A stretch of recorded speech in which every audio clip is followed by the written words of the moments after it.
Ignited Minds Tutorials has recently released an informative series of videos focused on alternating current (AC) circuits, aimed at students studying for their 12th CBSE and Maharashtra State board exams, as well as those preparing for IIT JEE and NEET.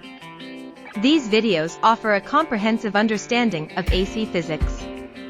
In these tutorials, Ignited Minds Tutorials covers various concepts associated with AC circuits. They delve into topics like voltage and current in alternating current, RMS value, impedance, power factor, resonance, and more. The explanations are clear and concise, making it easier for students to grasp complex theories.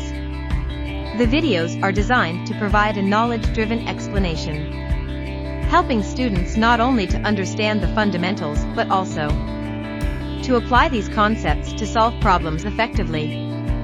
The interactive nature of the tutorials encourages active learning and ensures a productive study experience. By watching these videos, students can enhance their understanding of AC circuits, ultimately improving their performance in exams like CBSE, Maharashtra State Board, IIT JEE, and NEET. Ignited Minds Tutorials is committed to helping Ignited Minds excel academically by providing quality educational content that caters to the needs of different exam syllabi.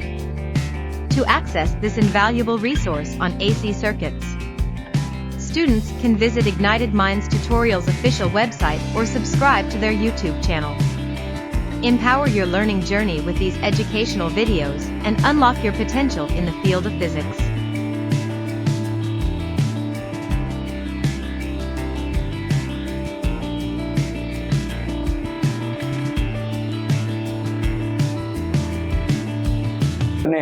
ठीक है, resistance of transmission wires low, thick wires have to be use, तो मोटे मोटे wires use करने पड़ेंगे, क्योंकि thickness अगर आप बढ़ाएंगे तो क्या बढ़ेगा, एरिया ऑफ क्रॉस सेक्शन बढ़ेगा, एरिया ऑफ क्रॉस सेक्शन बढ़ेगा तो रेजिस्टेंस गिरेगा, इसको आपको वैल्यू को कम रखना है। ठीक है, तो अगर आपको लार्ज ट्रांसमिशन केबल्स यूज करने तो you have to use basically thick wires. ठीक है, to keep the resistance of transmission thick wires have to be used. The cost of installing thick wires will be extremely high, तो इसमें ज्यादा cost लगेगा, obviously माल मसाला आपको ज्यादा लगेगा।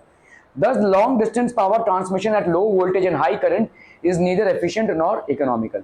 तो ये जो है इसका मतलब लॉन्ग डिस्टेंस में आप करंट को भेज रहे, ये ना ही आपके लिए इकोनॉमिकल हो पाएगा और ना ही भाई साहब आपके लिए, क्योंकि कहीं ना कहीं आपका लॉस होगा। अगर आपने थिन वायर्स रखे तो आपका कॉस्ट बचेगा, लेकिन रेजिस्टेंस इतना ज्यादा होगा कि पावर लॉस बहुत होगा। और अगर आपने थिक वायर्स लगाया तो आपका भाई साहब इकोनॉमिकली आपको ज्यादा पैसा लगेगा उसमें। ठीक है, so if I is the current in the cable and R is the resistance, the power wasted in the cable is how much? I square R। ठीक है, the power loss can be reduced by reducing I or R। The power supplied by the generator is given by P is equal to VI, where V is the voltage across its terminals। Since I is equal to P by V for a given amount of power, the loss is less if I is less or V is high। ठीक है, अगर V को आपने high रखा या I को less रखा। In actual practice, a typical power station generates how much? 1000 kilowatts at 6600 volts।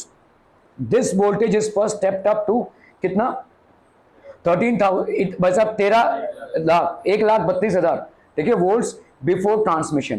Transmission lines from different power stations in a region deliver power to a common regional pool called the grid। तो आपके भाई साहब ऐसे grids होते हैं। ठीक है, from the grid the power is fed to the cities at 33,000 volts। The stepping down is done outside the city, then again at a substation the supply is stepped down to, तो धीरे धीरे आपका step down होता रहता है, step up से सब step down जा रहा है। ठीक है, for domestic purposes the voltage is again step down to 220 volts। तो आपका continuous step down होता रहेगा, तब जाकर आप तक बिजली पहुंच रही है, वरना बहुत हाई वोल्टेज में सारी चीजें भस्म हो जाएंगी। ठीक है, तो आपका देखोगे ये जनरेटिंग स्टेशन है, तो यहाँ पे स्टेप डाउन, देखो आपका वोल्टेज स्टेप डाउन हुआ यहाँ पे, और अगेन एक और, तो देखो एक हो गया आपका जनरेटिंग स्टेशन, मतलब यहाँ से पावर जनरेट हो रहा है, किसी डैम उम के पास रहेगा जहाँ से पावर जनरेट हो रहा है। तो स्टेप अप किया गया है, देखो 6600 वोल्ट से आपने क्या किया है, 1,32,000 वोल्ट किया है, इतना ज्यादा स्टेप अप किया है आपने। समझ में आ रहा है? ये 6600 वोल्ट से आपने वोल्टेज को कितना बढ़ाया हुआ है, यहाँ पे 1,32,000 बढ़ाया हुआ है। तो आपने यहाँ पे प्राइमरी कॉइल में कम वायरिंग डाली है, सेकेंडरी कॉइल में ज्यादा डाली है। ठीक है, अभी आप यहां पे यूज करेंगे स्टेप डाउन। कहां से? जनरेटिंग स्टेशन से एरिया सबस्टेशन पे। एरिया सबस्टेशन पे अगर देखोगे तो अगेन 1,32,000 को आपने कितने में लाया है? 11,000 में, ठीक है। तो स्टेप डाउन हुआ है। अगेन यहाँ पे कंज्यूमर सबस्टेशन है जो आपके घरों के आजू बाजू होता है, ठीक है। यहाँ पे देखो आपका कितना आ गया स्टेप डाउन, तो यहाँ पे 220 वोल्ट आ गया, ठीक है। सो दैट इज हाउ एक पावर डिस्ट्रीब्यूशन सिस्टम होता है। ले देखिए जो आपको सवाल पूछे जाने वाले हैं वो यही है, प्राइमरी कॉइल और सेकेंडरी कॉइल के रिलेशनशिप पे। That is E2 by E1 is equal to I1 by I2, that is N2 by N1, that is K, where 1 refers to primary coil and 2 to secondary coil and K is the transformation or turns ratio, ठीक है। E2 by E1 हमेशा आपका N2 by N1 होगा। अगर आप current देखेंगे तो I1 by I2 होगा। तो E1 I1 power in the primary coil is always equal to power in the secondary coil, ठीक है। Efficiency of a transformer is equal to output power upon input power into 100. Power is transmitted from power stations to substations at a very high voltage to reduce cost as well as to reduce losses, ठीक है। बहुत high, जितना आप voltage को high रखेंगे उतना आपका losses कम होगा, ठीक है, उतना आपका भाई साहब लॉसेस कम होगा। ओके ओके ओके भाई साहब, इस चैप्टर पे आप देख रहे हो ऑलमोस्ट 66 सवाल कर चुके हो। So please get a grip on things because from here मतलब आपके थिंग्स कॉम्प्लिकेट होंगे अगर आपके खुद के प्रैक्टिस नहीं हो रहे होंगे। Okay, the primary coil of an ideal step up transformer has 100 turns. तो अपन क्या लिख सकते हैं भाई साहब? N1 की वैल्यू यहां पे क्या लिख सकते हैं? 100। And the transformation ratio is also 100। Transformation ratio भाई साहब क्या है आपका? कुछ नहीं है, E2 transformation ratio is E2 by E1, या अपन N2 by N1 भी लिख सकते हैं। This is called the transformation ratio. इसकी वैल्यू कितनी है भाई साहब? 100, ठीक है। तो क्या इससे आप N1 की वैल्यू निकाल सकते हैं? सॉरी, N1 की वैल्यू तो 100 दी हुई है, ठीक है। क्या आप N2 की वैल्यू निकाल सकते हैं? N2 की वैल्यू क्या हो जाएगी? N1 into transformation ratio, that is 100 into 100, that is how much? 10,000। Clear? समझम, ठीक है। Of an ideal step up transformer, और ऐसा होगा भी, स्टेप अप ट्रांसफॉर्मर है मतलब आपके प्राइमरी कॉइल कम है, सेकेंडरी कॉइल ज्यादा है। प्राइमरी कॉइल में कितने टर्न्स हैं? 100, और सेकेंडरी कॉइल में कितने टर्न्स हैं? 10,000। समझ में आ रहा है ये? तो ये स्टेप अप ट्रांसफॉर्मर हो गया, है ना। ये आपने पढ़ा ना। देखो स्टेप अप ट्रांसफॉर्मर में क्या होगा भाई साहब, यहाँ पे आपको सेकेंडरी कॉइल ज्यादा दिखेगा, प्राइमरी कॉइल कम दिखेगा, ठीक है। आप वोल्टेज को क्या कर रहे हैं? बढ़ा रहे हैं, और बाकायदा बहुत ज्यादा बढ़ा रहे हैं। कहाँ 6,600 वोल्ट्स और कहाँ उसकी जगह पे 1,32,000 वोल्ट्स, ठीक है। So that's a huge generation of voltage that you are doing, ठीक है। ओके ओके ओके, चलिए भाई साहब यहाँ पे हो गया ये, दैट इज बेसिकली 10,000। तो I1 की वैल्यू क्या हो जाएगी भाई साहब? ठीक है, E1, ठीक है, I1 is equal to P1, है कि नहीं। पावर क्या होता है भाई साहब? पावर होता है आपका वोल्टेज, पावर होता है आपका वोल्टेज इनटू करंट, ठीक है। तो पहले तो number of turns in the secondary coil निकाल लो। Number of turns in the secondary coil कितना हो गया? 10,000, ठीक है। The current in the primary, current in the primary कितना हो जाएगा? ठीक है, प्राइमरी करंट आपका भाई साहब कितना होगा? देखो P1 आपका क्या होता है? E1 I1, है ना। तो अगर आप I1 लगाओगे, I1 की वैल्यू क्या हो जाएगी? P1 by E1। तो P1 की वैल्यू यहाँ पे कितनी है भाई साहब? P1 की वैल्यू है the input voltage and power. Input voltage है भाई साहब आपका 220 वोल्ट। तो E1 की वैल्यू कितनी है? E1 की वैल्यू है भाई साहब 220 volt, and power, input power ये कितना है भाई साहब? 1100 वॉट्स, ठीक है। तो P1 की वैल्यू है भाई साहब 1100 वॉट, तो ये हो गया 1100 वॉट अपॉन 220, टड़ंग टड़ंग भाई साहब ये हो गया 5। तो आपका कितना हो गया भाई साहब? 5 एम्पियर का करंट हो गया। सेकंड वाला हो गया current in the primary. Clear? कहां इतना उदास बैठे हो, कहा हुआ रे? ठीक है, voltage across the secondary, voltage across the secondary कितना हो जाएगा? कैसे निकालोगे भाई साहब? सिंपल है, देखो, ठीक है। ये E2 by E1 का रेशियो कितना है? 100 है ना। और E1 की वैल्यू कितनी आई है भाई साहब? E1 की वैल्यू नहीं आई, आपको दी हुई है 220। तो आपका E2 का वैल्यू कितना हो जाएगा भाई साहब? अरे बोलो ना बोलो, E1 इंटू 100, ठीक है। That is how much? 220 into 100, so that will be how much? 22,000, है ना, वोल्ट्स, ठीक है। So 22,000 volts. Are be clear to this one people? हम बहुत बढ़िया भाई साहब, ठीक है। वोल्टेज अक्रॉस द, ये क्या हो गया? Secondary. Now the current in the secondary, इसको कैसे निकालोगे भाई साहब? करंट इन द सेकेंडरी, अरे क्योंकि पावर इन द सेकेंडरी नहीं मालूम है आपको, आपने यहां पे करंट इन द प्राइमरी को कैसे निकाला था? Power by voltage. आपको पावर मालूम था प्राइमरी का कितना है, और आपको प्राइमरी का वोल्टेज भी मालूम था, तो आपने प्राइमरी का करंट निकाल लिया। अभी आपको यहाँ पे सेकेंडरी का करंट निकालने बोल रहे हैं, वो कैसे निकालोगे भाई साहब? तो आपको मालूम है कि भाई साहब जो रेशियो है, ट्रांसफॉर्मर रेशियो क्या होता है भाई साहब? E2/E1 इज इक्वल टू क्या आ जाएगा बोलो? आपका N2/N1 is equal to I1/I2। ठीक है, तो अपने को भाई साहब E2 और E1 मालूम है, E2 आपने यहाँ पे किया और E2 आपको मालूम है यहाँ पे, और E1 तो दिया ही हुआ है। देखो E1 की वैल्यू है कितनी भाई साहब? E1 की वैल्यू है 220 वोल्ट, है ना, और स्टेप अप ट्रांसफॉर्मर है, तो E2 देखो कितना बढ़ा हुआ है आपका, E2 हो गया आपका 200, ये कितना आ गया भाई साहब? 22,000, है ना, 22,000 वोल्ट। ठीक है, इन दोनों की वैल्यू मालूम है। I1 की वैल्यू आपको मालूम है कितना है भाई साहब? बोलो ना बोलो। I1 की वैल्यू आपने कैलकुलेट की है, कितनी है? 5 एम्पियर कैलकुलेट की है। क्या आप I2 की वैल्यू को कैलकुलेट कर सकते हैं? By using the relationship E2/E1 is equal to I1/I2. So what you can do is I2 you have to calculate. So how will you calculate the I2? I2 की value हो जाएगी कितनी भाई साहब? I2 की वैल्यू हो जाएगी E1 into I1 upon E2। समझम E1 की वैल्यू कितनी है भाई साहब? E1 की वैल्यू है 220 और I1 की वैल्यू कितनी है भाई साहब? 5 और E2 की वैल्यू कितनी है भाई साहब? E2 की वैल्यू हो गई 22000। ठीक है, तो ये हो गया 100। तो यहां पे कितना आ गया भाई साहब? 0.5/100 मतलब 0.05 एम्पियर्स। ठीक है, 0.05 एम्पियर्स। करंट को कम करना है। ठीक है, तो क्योंकि करंट जितना ज्यादा होगा आपका लॉस भी उतना ही ज्यादा होगा।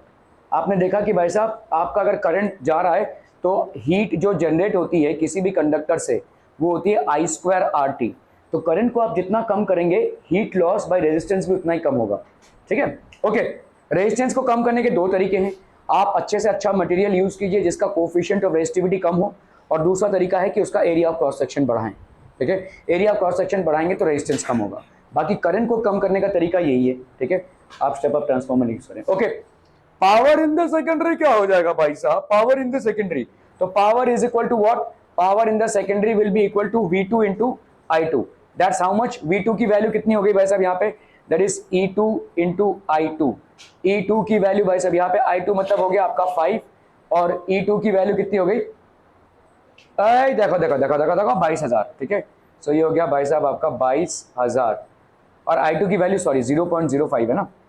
ठीक है, तो 22 into 5 हो गया भाई साहब आपका 11 और 11 और ये 1000 आया यहाँ पे 3 0, जिसमें से 2 0 इधर उड़ गए। नहीं यार 22,000 है ना, हाँ 22 into 5 आया 110 और यहाँ पे 3 0 और लग गए, जिसमें से ये दो कट जाएंगे भाई साहब, तो ये आ गया आपका कितना? 1100 watts. Are we clear on this one people? बहुत बढ़िया क्लियर। देखो इतनी बड़े मुंह फाड़ रहा है भाई साहब। सीबीएसई का 2008 का सवाल है, how much current is drawn by the primary of a transformer which steps down. Step down transformer है, मतलब वोल्टेज क्या होगा भाई साहब? कम हो रहा है। ठीक है, विच स्टेप्स डाउन मतलब आपका E1 का वैल्यू कितना है भाई साहब? बोलो 220 वोल्ट।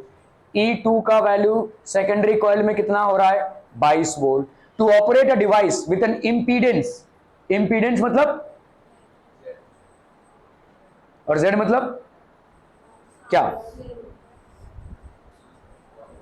रेजिस्टेंस, इफेक्टिव रेजिस्टेंस, है ना। आपने कोई एक ऐसा इंडक्टर या कैपेसिटर लगा, जो भी है उसका इफेक्टिव रेजिस्टेंस मतलब इंपीडेंस होता है। ठीक है, तो यहाँ पे आपका R का वैल्यू कितना दिया हुआ है भाई साहब? 220 वोल्ट। ठीक है, क्लियर है। आपका जो मतलब इसको अपन Z2 भी लिख सकते हैं। ठीक है, तो अगर आप ना भाई साहब ये जो आपका डिवाइस है वो 220 ओम का है और उस डिवाइस पे वोल्टेज कितना जा रहा होगा? जो आपका सेकेंडरी कॉइल से जनरेट हो रहा होगा उतना ही वोल्टेज जा रहा होगा ना। देखो ऐसा होता है भाई साहब। मितेश तू बिल्कुल भी मतलब एकदम सुन्न है भाई साहब। क्या क्या प्रॉब्लम क्या है लाइफ में? ठीक है, ये आपका भाई साहब लोड है, this is load and this is basically your device. ठीक है, ये डिवाइस भाई साहब कितने पे चल रहा है? 22 वोल्ट पे चल रहा है। ठीक है ना भाई साहब। E2 दिया हुआ है ना, 22 वोल्ट पे चल रहा है, सेकेंडरी कॉइल से जनरेटेड है। ये प्राइमरी कॉइल है आपका। ये भाई साहब कितना है? 220 वोल्ट, 220 वोल्ट का आप स्टेप डाउन करके क्या कर रहे हैं, 22 वोल्ट में करा रहे हैं। Are we clear on this one people? ठीक है, क्लियर, ओके। सो 220 वोल्ट का 22 वोल्ट में करा रहे हैं। आपको क्या लगता है कि ये जो आपके जो कंप्यूटर्स होते हैं वो 220 वोल्ट पे चलने वाले होते हैं?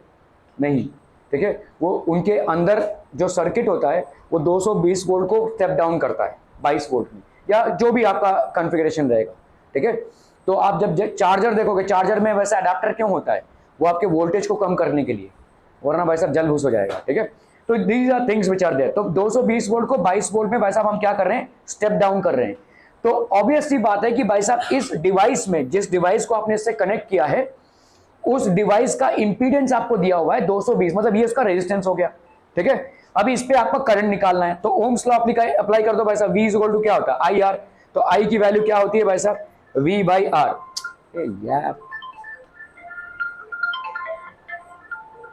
ओके भाई साहब, यहां पे E की वैल्यू, तो आपका I का वैल्यू क्या हो जाएगा, V by R, V by R. तो इस डिवाइस में करंट कितना जाएगा, इस डिवाइस में करंट जाएगा भाई साहब I2 लिख सकते हैं अपन, ठीक है, is equal to E2 by इसका जितना रेजिस्टेंस है भाई साहब। इंपीडेंस मतलब रेजिस्टेंस होता है, ठीक है। इंपीडेंस इसलिए बोलते हैं क्योंकि हो सकता है वो इंडक्टर और रेजिस्टेंस से बनाकर बना हो, या कैपेसिटर और रेजिस्टेंस से बनाकर बना हो, या भाई साहब सीधा सीधा LCR तीनों भी हो सकता है। तो इंपीडेंस आपका होगा, ठीक है। E2 बाई क्या हो जाएगा, Z2, ठीक है। E2 भाई साहब कितना है, 22। Z2 की वैल्यू भाई साहब कितनी हो गई, 220, ठीक है। ये करंट आपका आ जाएगा 1/10, that is 0.1 amperes. Are we clear to this one people? हम बहुत बढ़िया भाई साहब, ठीक है। हाउ मच करंट, तो करंट तो आ गया भाई साहब, is drawn to operate a device with an impedance, ठीक है। ये क्यों निकाला है, energy losses. How much current is drawn by the primary of a transformer to operate device.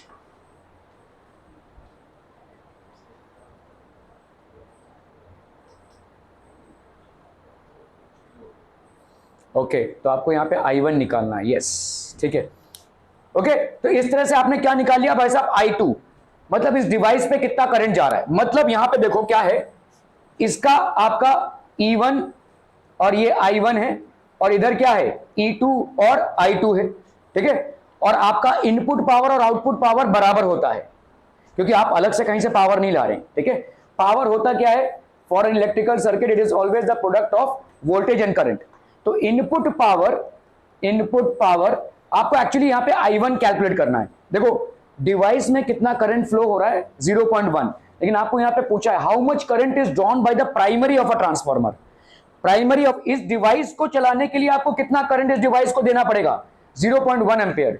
लेकिन इस करंट को सप्लाई करने के लिए प्राइमरी में कितना करंट चाहिए, क्या ये सवाल समझ में आ रहा है, ठीक है। 0.1 एम्पियर ये तो डिवाइस का करंट हो गया, जिसको आप कैसे ही निकाल रहे हो, E2 बाई आपका जो डिवाइस का रेजिस्टेंस है, ठीक है।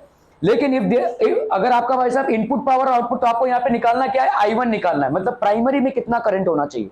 तो प्राइमरी में करंट को फाइंड आउट करने के लिए हम करेंगे भाई साहब input power is equal to output power. हम यहां पे अजम्पशन ये करेंगे कि कोई एनर्जी लॉस नहीं हो रहा है। तो इनपुट पावर कितना हो जाएगा, E1 I1, क्योंकि पावर होता है आपका V इंटू I, तो E1 I1 is equal to E2 I2, ठीक है। I1 की वैल्यू भाई साहब क्या हो जाएगी, E2 I2 बाई E1, ठीक है। E2 भाई साहब कितना है यहाँ पे 22, I2 की वैल्यू आपने कितनी निकाली भाई साहब 0.1 अपॉन E1 की वैल्यू भाई साहब कितनी है 220, टुडुम टुडुम, तो ये हो गया कितना भाई साहब आपका 0.01 amperes. Clear clear clear clear people, ठीक है। तो इतना आपके प्राइमरी कॉइल में करंट होना चाहिए, अगर इस डिवाइस को ऑपरेट करना है इतना करंट आपके प्राइमरी कॉइल में ही होना चाहिए। Are we clear on this one people?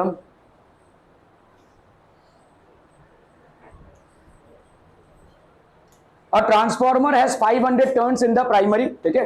Primary में 500 टर्न्स है, मतलब N1 की वैल्यू कितनी हो गई भाई साहब 500, ठीक है। And 1000 turns in the secondary, तो आपका 1000 टर्न्स हो गया सेकेंडरी में, ठीक है। The primary voltage that is E1, इसकी वैल्यू कितनी है भाई साहब 200, and the load in the secondary is 100 ohms. तो लोड मतलब यहां पे R1, समझ में आ रहा है ये, इसको Z1 लिख लो, R1 लिख लो, इसको आपके ऊपर है, ठीक है। R2 ये लोड है, ठीक है। ये लोड कितना है भाई साहब 100 ओम्स का है, ठीक है। Calculate the current in the primary assuming it to be an ideal transformer. Ideal transformer मतलब जहां पे पावर का लॉस ना होता हो, जहां पे इनपुट पावर और आउटपुट पावर क्या होता हो, बराबर। क्लियर है, क्लियर है, ओके। नाउ यहां पे N1 N2 E1 E2, okay. तो अपन क्या कर सकते हैं भाई साहब, E1, ठीक है, E1 sorry E2 by E1 is equal to N2 by N1, है कि नहीं, ठीक है। तो पहले अपन क्या निकालेंगे, इसका E1 निकालेंगे। अगर हम E1 निकालेंगे तो अपने को यहां पे भाई साहब क्या मिल जाएगा, क्योंकि हमको यहां पे R2 मालूम है, सॉरी E2 निकालेंगे, है ना। E2 जब हम निकालेंगे तो इससे हम क्या निकाल सकते हैं, I2 को निकाल सकते हैं। समझ में आ रहा है। E2 हम कैसे निकालेंगे, इस रिलेशनशिप से हम E2 निकाल लेंगे। और I2 कैसे निकालेंगे, V is equal to I R होता है, ठीक है। तो I2 क्या हो जाएगा भाई साहब, V upon R, that is E2 by R. क्या ही समझ में आ रहा है भाई साहब। एक बार I2 निकल गया तो हम I1 कैसे निकाल लेंगे, ये रिलेशनशिप से, I1 by I2 is equal to this, ठीक है, sorry N2 by N1, I am so sorry, this will be N2 by N1। Clear है, ओके। तो आपका भाई साहब यहाँ पे E2 कितना हो जाएगा, बोलो। E2 will be equal to N2 by N1 into E1। N2 की वैल्यू कितनी है, 1000, ठीक है। N1 की वैल्यू कितनी है भाई साहब, 500 इंटू E1 की वैल्यू कितनी है भाई साहब, 200। ये हो गया 2, ये हो गया आपका कितना, 400। E2 की वैल्यू कितनी हो गई भाई साहब, 400 volts. Are be clear to this one people, हम क्लियर क्लियर क्लियर, बहुत बढ़िया भाई साहब, बहुत बढ़िया। E2 की वैल्यू हो गई 400 वोल्ट्स। I2 निकाल लो इससे, ठीक है। I2 की वैल्यू कितनी हो जाएगी, देखो V is equal to I R होता है, ठीक है। तो I की वैल्यू क्या होती है, V बाई आर। तो I2 की वैल्यू कितनी हो जाएगी, E2 बाई R2। तो E2 की वैल्यू कितनी आई है भाई साहब, 400। R2 की वैल्यू कितनी आ गई है भाई साहब, 100, ठीक है। तो कितना हो गया भाई साहब आपका, 4 एम्पियर का करंट हो गया I2 का, ठीक है। अभी आप I1 निकाल लो इस रिलेशनशिप को फॉलो करते हुए, I1 by I2 is equal to E2 by E1, ठीक है। तो आपका भाई साहब यहाँ पे क्या लिख सकते हैं, I2 की वैल्यू क्या हो जाएगी, बोलो, E1 into I1 upon E2, ठीक है। E1 की वैल्यू कितनी है, अरे बोलो ना कितनी है, I1 की वैल्यू E1, हाँ 200 है भाई साहब। चलो I1 की वैल्यू कितनी निकाली हम, I1 की वैल्यू तो मालूम ही नहीं है, नहीं ये I2 निकाला ना हमने, दत, ठीक है, sorry sorry, I am sorry. यहाँ पे हमको चाहिए I1 की वैल्यू ना, तो I1 की value, calculate the current in the primary. तो I1 की वैल्यू क्या हो जाएगी, E2 I2 upon E1। E2 की वैल्यू कितनी है भाई साहब, E2 की वैल्यू आई है 400, बहुत बढ़िया भाई साहब 400। और I2 की वैल्यू कितनी आई है 4, E1 की वैल्यू भाई साहब कितनी है 200, ठीक है। सो इधर हो गया भाई साहब कट्टम कुट्टम, दैट इज 8 एम्पियर्स, ठीक है। So the current in the primary has to be 8 amperes. Clear, easy सवालम, बहुत बढ़िया भाई साहब। चलो ना इसको जरा करने की कोशिश करो ना, सीबीएसई का सवाल है। ए श्लोका, चलो चलो चलो चलो, फटाफट फटाफट फटाफट फटाफट। अच्छा बैग्स अभी खोल रहे हैं भाई साहब।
हॉल टिकट्स आ गया तुम लोग का आया, अभी तक नहीं आया, अभी 21 तारीख से तो है,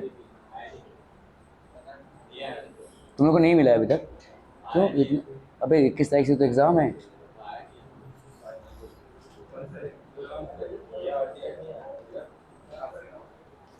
चलो चलो चलो चलो जल्दी करना है इसको फटाफट। इन एन आइडियल ट्रांसफॉर्मर मतलब क्या होता है, इनपुट पावर आउटपुट पावर बराबर, ठीक है। Number of turns in the primary and the secondary, तो प्राइमरी में भाई साहब नंबर ऑफ टर्न्स कितने हैं 200 एंड सेकेंडरी में भाई साहब नंबर ऑफ टर्न्स कितने हैं 1000। If the power input to the primary, that is power input to the primary is 10 kilowatt, 10 kilowatt मतलब 3 जीरो और लगा दो वॉट में, ठीक है। At 200 volts calculate the output voltage, आपको भाई साहब यहाँ पे आउटपुट वोल्टेज कितना है, ठीक है। कैलकुलेट द आउटपुट वोल्टेज, फिर आपका करंट इन द प्राइमरी और आपको I1 कैलकुलेट करना है। समझम भाई साहब, ठीक है। E2 की वैल्यू फटाफट से निकाल लेंगे, E2 by E1 is equal to N2 by N1, ठीक है। So this gives you how much, E2 की वैल्यू क्या हो जाएगी बोलो, N2 by N1 into E1, clear है। N2 by N1 that is 1000 by 200 into E1, ये तो मालूम नहीं है, हाँ अरे 200 है ना भाई साहब, कितना है number of turns if the power at 200 volts, तो आपका E1 है भाई साहब यहाँ पे 200, ठीक है। ओके सो ये हो गया भाई साहब आपका 200, तो इसका मतलब E2 की वैल्यू कितनी हो गई 1000 वोल्ट्स, ठीक है। So this will be 1000 volt, clear हम, okay. Current in the primary वो कैसे निकालेंगे भाई साहब, E2 by E1 is equal to I1 by I2, तो आपका I1 का वैल्यू क्या हो जाएगा E2 into I2 by E1, E2 की वैल्यू यहाँ पे कितनी है 1000 इंटू I2 की वैल्यू कितनी है भाई साहब यहाँ पे, I2 की वैल्यू भाई साहब और जो वैल्यू क्या होगी, I2 की वैल्यू क्या होगी भाई साहब,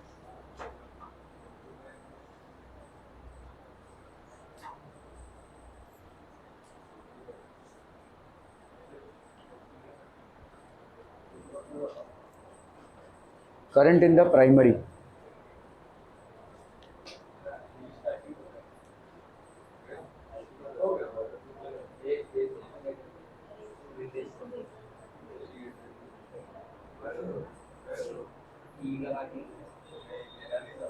ओके देखो यहाँ पे I1 की वैल्यू हम ऐसे नहीं निकाल सकते, हमको यहाँ पे पावर दिया हुआ है देखो, ठीक है।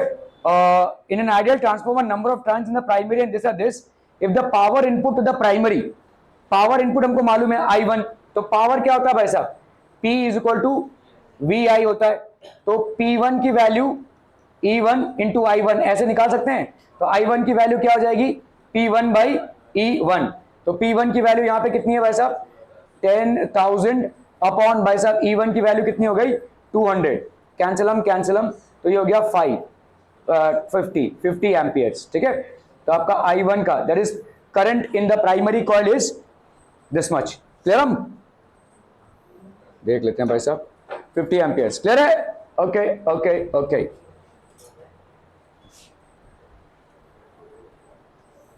The output voltage of an ideal transformer connected to a 240 volt AC mains is 20.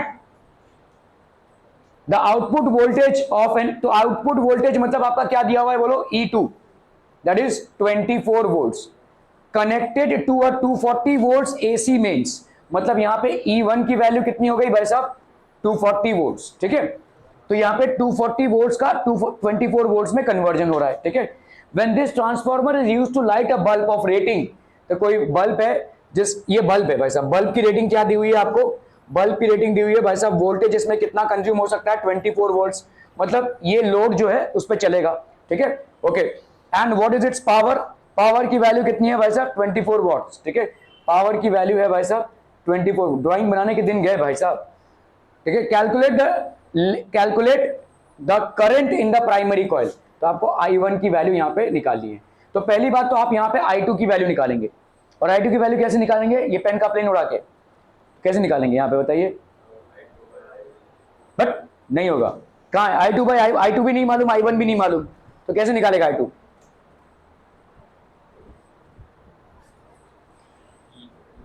हाँ तो आपका P is equal to VI, ठीक है, इस पावर का P is equal to V into I, तो आपका अगर हम यहाँ पे करते हैं, देखो ये पावर और ये पावर आपका सेम है, तो अपन क्या लिख सकते हैं, P2 is equal to E2 into I2। तो I2 की वैल्यू क्या हो जाएगी भाई साहब, P2 बाई E2। तो P2 की वैल्यू यहाँ पे कितनी है 24, E2 की वैल्यू भाई साहब यहाँ पे कितनी है 24, है ना, 24 वॉट्स और 24 वोल्ट्स। तो आपका I2 का वैल्यू कितना हो गया भाई साहब 1 एम्पियर। Clear, 1 ampere. अभी आप लगा सकते हो भाई साहब क्या, E2 by E1 is equal to I1 by I2। तो I1 की वैल्यू क्या हो जाएगी भाई साहब, E2 into I2 upon E1। तो E2 की वैल्यू कितनी है भाई साहब, what is the value of E2, E2 की वैल्यू है आपकी 24, I2 की वैल्यू है 1 अपॉन E1 की वैल्यू कितनी है भाई साहब 240। So that's going to be how much 1 upon 10, that's going to be how much 0.1 amperes. So this is going to be 0.1 amperes. Clear? अरे वाह,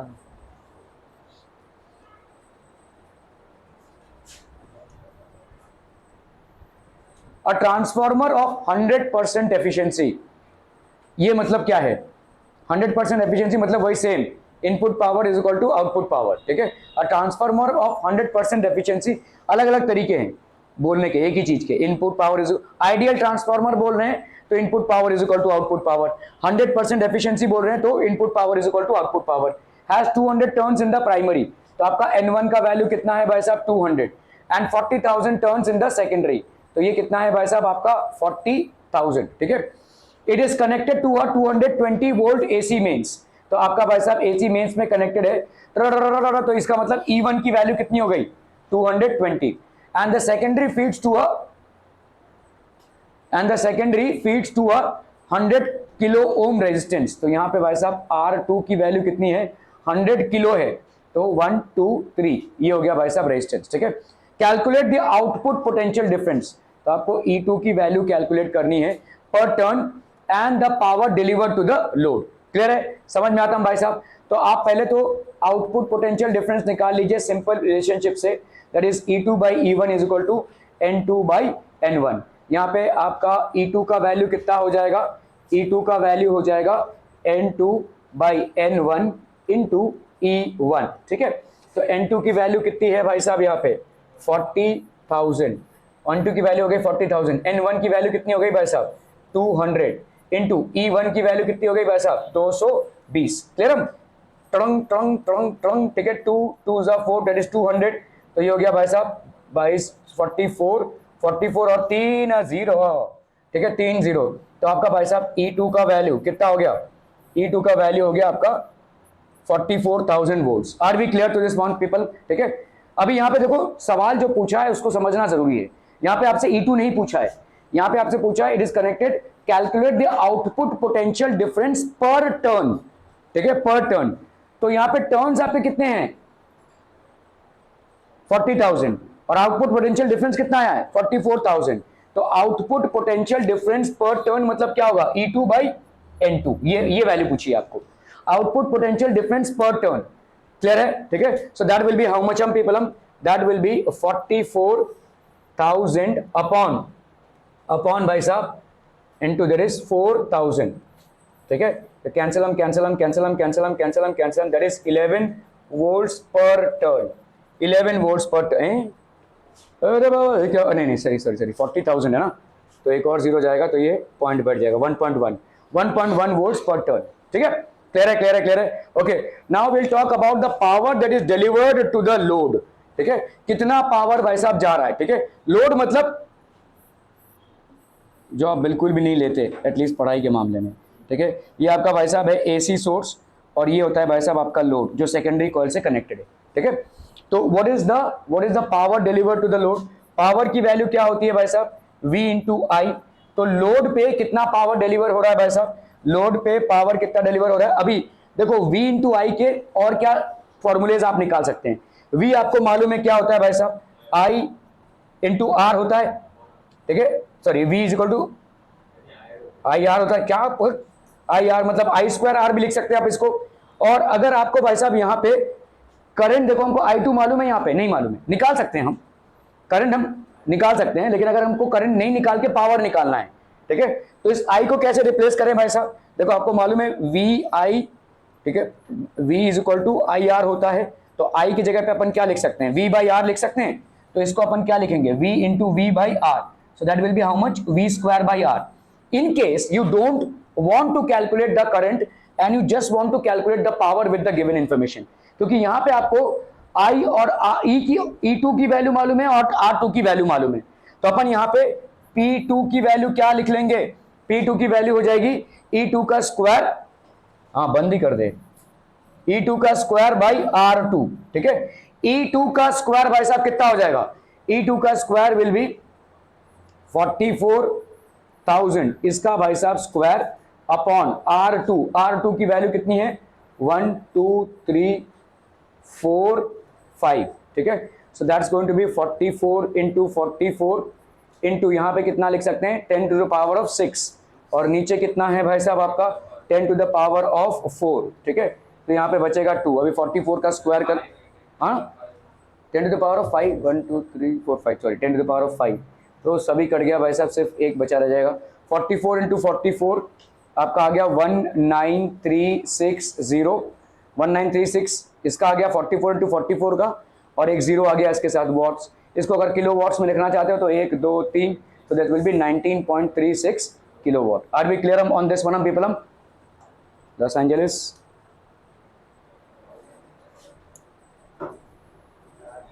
टी शर्ट में भी अय्याशी के नाम है भाई साहब, है ना, यूएस का गोवा है लॉस एंजलिस, ठीक है। चलिए भाई साहब इसको करना है,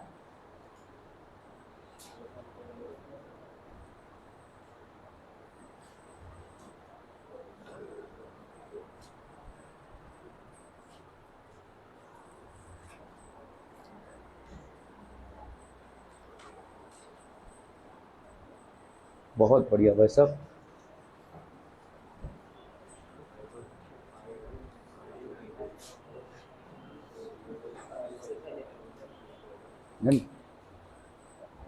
नहीं कितना बाकी है,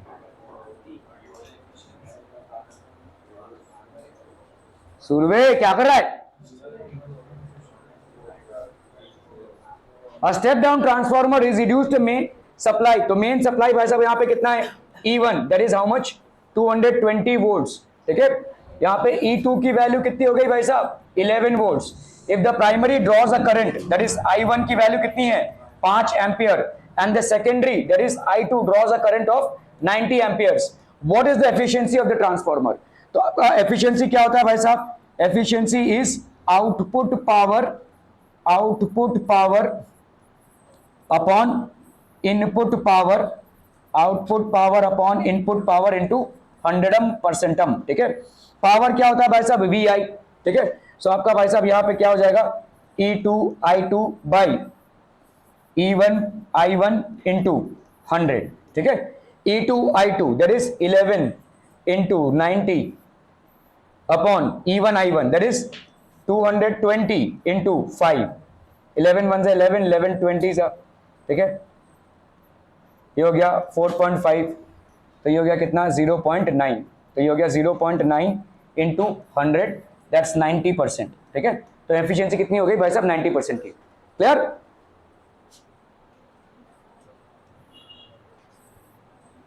हो गया, एक जन कलेक्ट करो ना भाई साहब, फटाफट कलेक्ट करके दे दो, ठीक है, जा सकते हैं आप लोग।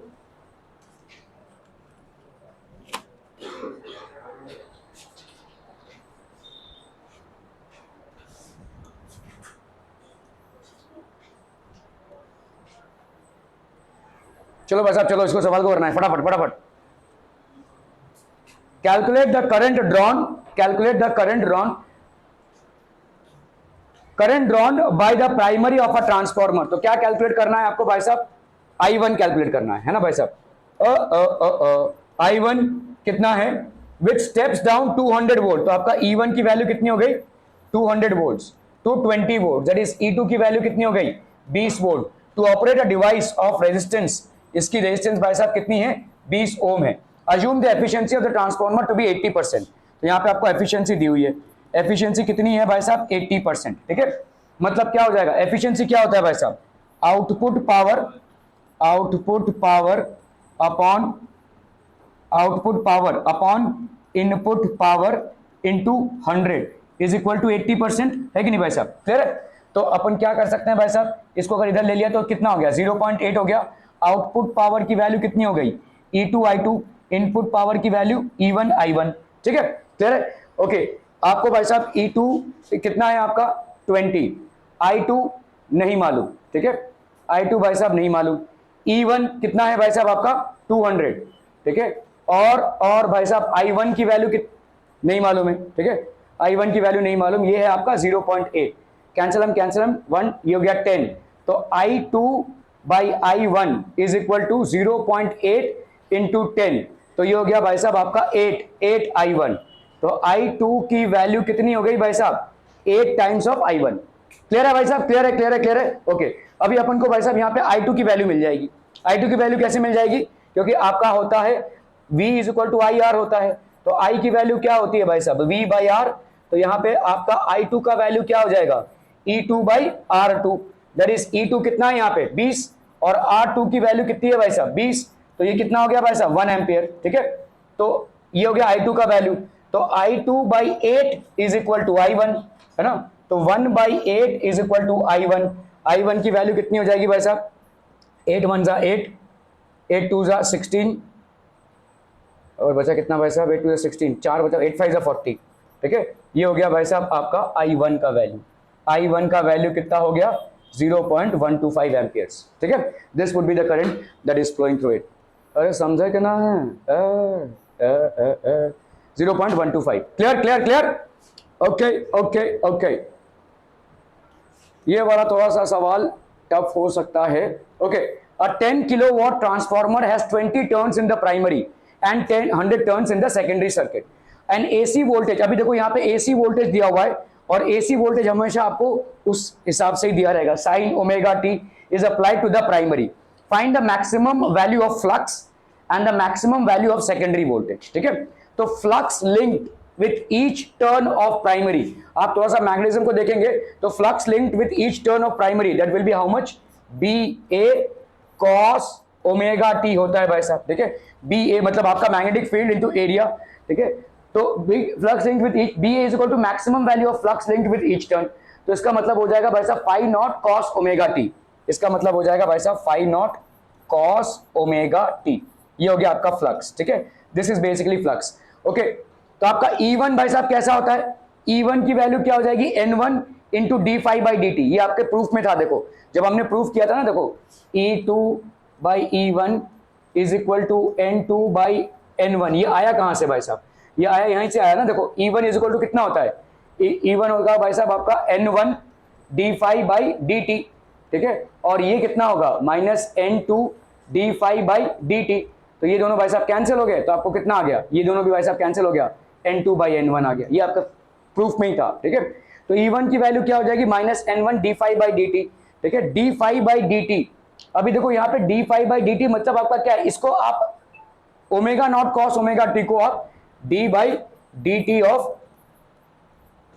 Phi naught cos omega T, इसका भाई साहब आप कर रहे हैं, ये माइनस में है, कॉस का करेंगे तो कितना आ जाएगा साइन, लेकिन साथ ही साथ ओमेगा भी बाहर आएगा, ठीक है? तो ओमेगा और क्या हो गया भाई साहब फाई नॉट, ठीक है, साइन ओमेगा टी, और यहाँ का एन रह गया भाई साहब, यहाँ पे माइनस और माइनस कैंसिल हो गया, तो omega phi naught N sine omega T, omega N1 phi naught sine omega T.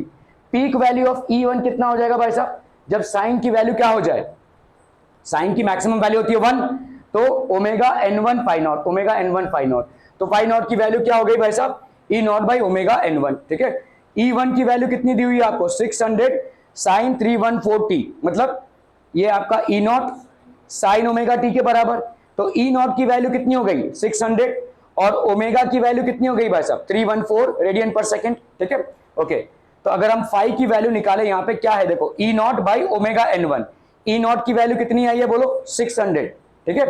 और ओमेगा की वैल्यू कितनी आई है 314, और N1 की वैल्यू भाई साहब दी हुई है आपको कितना है 20 टर्न्स दिया हुआ है यहाँ पे, ठीक है? सो ये हो गया आपका भाई साहब 20, सो दिस विल बी वेबर्स में आएगा भाई साहब आपका मैग्नेटिक फ्लक्स है, ठीक है? तो आपका E2 बाई E1 कितना होता है N2 by N1, maximum value of secondary voltage, ये तो आपका इजी है भाई साहब, N2 बाई N1 को E1 से मल्टीप्लाई कर दोगे तो ये 3000, ये वाला तो आपका अभी तक जो आप करते आ रहे थे उसी पे है, सिर्फ इस वाले में थोड़ा सा डिफरेंस था, ठीक है। There was a slight difference on this one. Are we clear on this one people?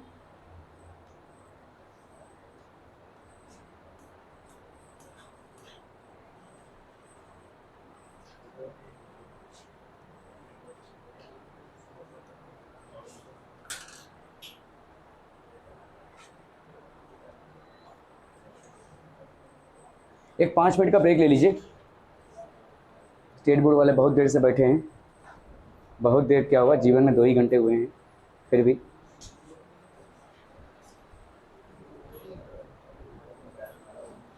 घर नहीं जाना है, ब्रेक है, बैग भी लेके चल दिए हैं भाई साहब। अच्छा बायो है, ओ तुम्हारा है अभी, इन लोगों का बायो है। अच्छा नहीं, ब्रेक नहीं है फिर।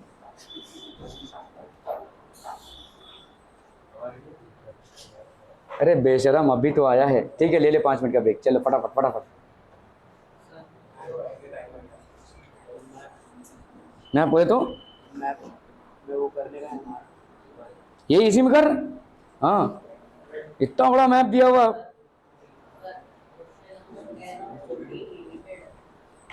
देखते हैं वहां पर लिखो, देखेंगे अपन।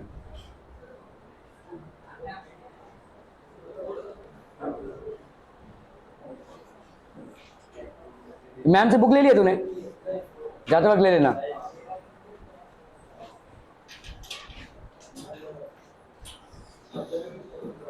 एक काम करो, एक काम करो, रुको रुको, इधर बैठ। हाँ इधर बैठ, बस सपाट फटाक से।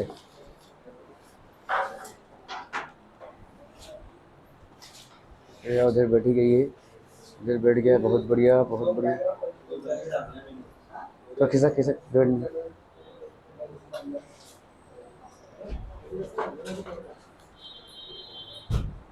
अरे आराम से, क्या हो रहा है इधर? आप उधर आ रहे हैं, इधर आइए।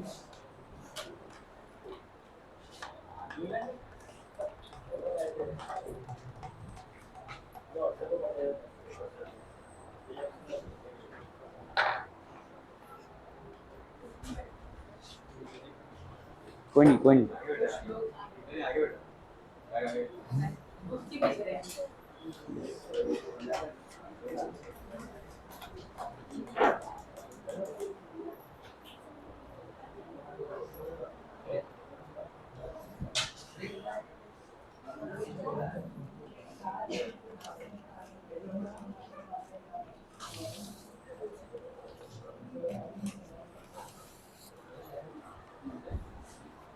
बात करो।